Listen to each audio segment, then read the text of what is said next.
Hi, everyone. Kevin Martin, Chief Research Officer at I4CP, giving you a sneak preview to this Friday's Chief HR Officer and Senior Leader response call around COVID-19.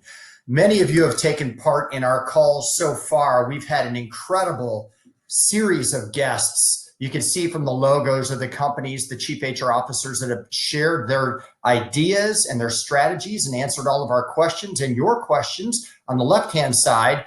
But look at it coming up on the right-hand side. We're thrilled to announce that Ellyn Shook, Chief HR Officer of Accenture, will be joined by Lisa Buckingham, the EVP in charge of People, Place, and Brand at Lincoln Financial.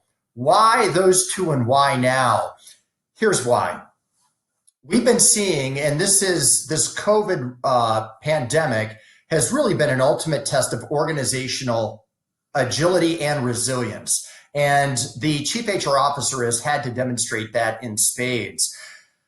One thing that we've noticed, or what we've seen in our research on agility, is how a next practice was how companies were creating what we call talent fluidity. And basically what we found is that high performance organizations were much more likely, 3.5 times more likely than low performance counterparts, to be establishing a network of trusted partners where they can borrow, share, rent talent. And these two executives have partnered with two of their peers from Verizon and ServiceNow to come together and establish something called a people connection, let's say, talent platform. The whole idea was to allow companies that during this time where they were going to be furloughing or laying off workers to match those with companies that had need for workers so that they could help each other and help the communities in general.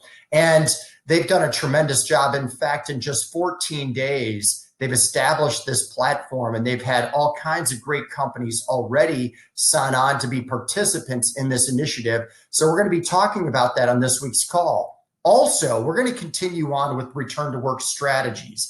It's very obvious to us from our data that we collected over the last couple of weeks on these calls that we're seeing a tremendous increase in the percentage of time that senior leadership teams are collectively spending towards return to work strategies. So we will be continuing that discussion with fresh data as well on this Friday's call. So please join us. Make sure you're visiting our resource center. It's open to everyone to be able to access next practices, to access recorded calls, as well as other resources available to you. And you can see the link below to register for this Friday's call on April 17th. We'll see you then. Take care.